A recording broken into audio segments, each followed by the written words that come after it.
how do you figure out what do you want to do next with your career? The job When I first started my career journey, and I got my master's degree actually in counseling and career development, and a lot of the work that we did was more early career. And as you can imagine, at that level, there's a lot of assessments. And then when I started my career coaching practice, all of the people I was seeing were more mid-level. They were at the middle of their career. And they didn't want to start over. And the challenge with a lot of the assessments that we do in our field is they give people ideas that aren't necessarily connected to what they've already been doing. So therefore, you would have to go back and get a degree. So for instance, you might take an interest assessment and it says, oh, you would like to be an engineer. Well, that's great. But if you don't have an engineering background, you'll have to go back to school for that, which I found that very few individuals in midlife wanted to do. Even if they had the money, that idea of starting over and, how do I make money so that I can take care of my kids in the interim and all of those things, it just was this challenge of how do you help people figure out what they want to do different while they're using the skills they already have. You have these transferable skills. I find that when we say that word, we usually go to this very fluffy place, but you do have skills that can go help you do other things. And first, you've got to figure out what does that look like. When people would come into my office, I said, okay, let's put the assessments aside for a little bit and let's think about what is the essence of what we're trying to do. We're trying to figure out, okay, what skills do you want to use? What do you want to do every day? What tasks, what duties, what skills? I would do what I called an energy inventory with people. Nothing fancy about it. Just what things did you do that gave you energy throughout your career, or maybe even a volunteer situation? And then what things that you've done detracted from your energy. They took your energy away. And we just make a long list. The things that you like to do, the things that gave you energy, and the things that stole your energy. And we'd say, okay, so how can we get more of these types of skills and less of these? And we'd start there. And a lot of times those are pretty obvious of how they align to a job, right? Oh, I liked leading people. All right, so we're looking for manager, supervisor, those types of jobs. Or opposite, a lot of times, I didn't like leading people. Okay, so we're taking those jobs and we're putting them less importance. And since we're talking to midlife career people, a lot of times they have a good idea of the people that do those skills. If not, then we can go in and we can do some searches in our industry systems in LinkedIn, or this is one of the things I love right now about ChatGPT is you can put into ChatGPT that you want to use these skills. You can even put in some of your background and it will give you ideas of jobs that you might like to do. We don't want to, as a coach, tell our clients necessarily, this might be good for you. I always consider it a brainstorming exercise. And that's why ChatGPT or some of Bard, all of those systems can be helpful because it's just a brainstorm. We're not going to ask it to tell us our ideal job or our dream job. Nobody wants anybody else to tell them what their dream job should be. So we go through and we brainstorm ideas, and then our job seekers get to choose those. What are they going to choose those on? A lot of times by the other factors. So skills or strengths or the what you do is obviously just one factor.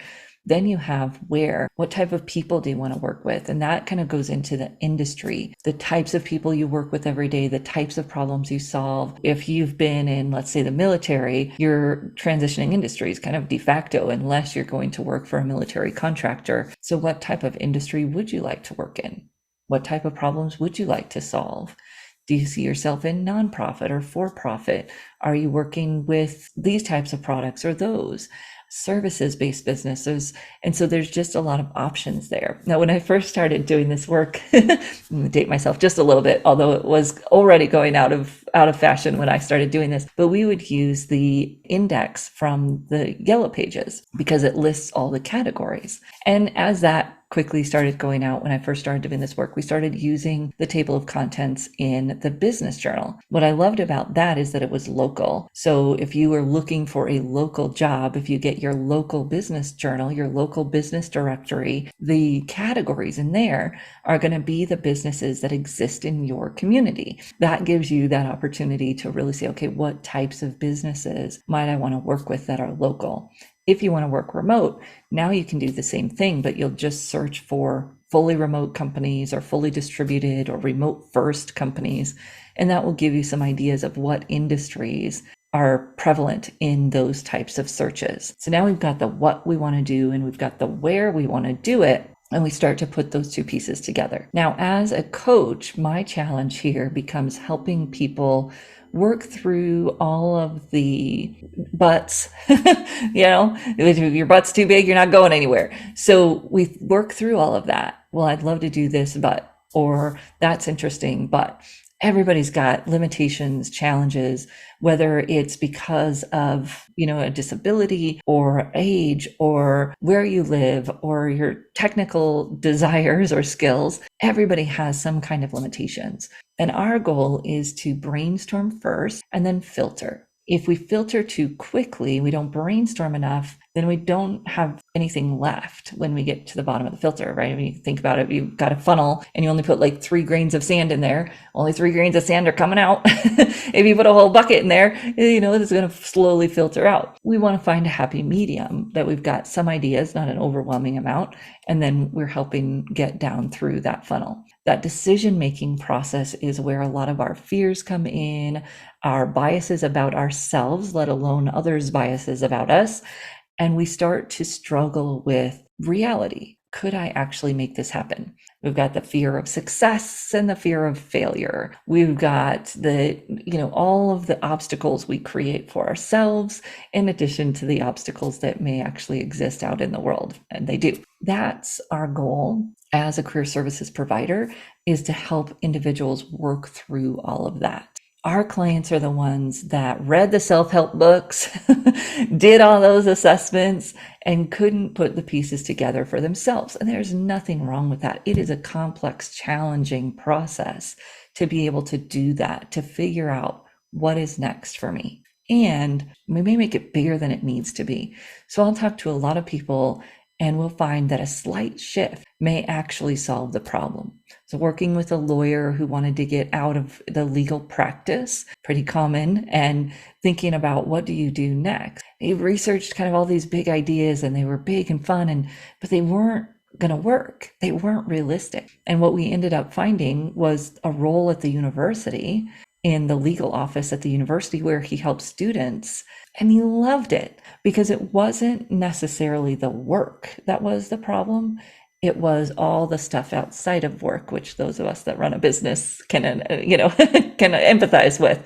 The business, the marketing, the hiring, all of those things were draining him. The actual legal work he loved. So he went to a role where, yes, he had a lower salary, but he didn't have all that junk to deal with, and he could do the work he loved, feel good about it at the end of the day, and go home.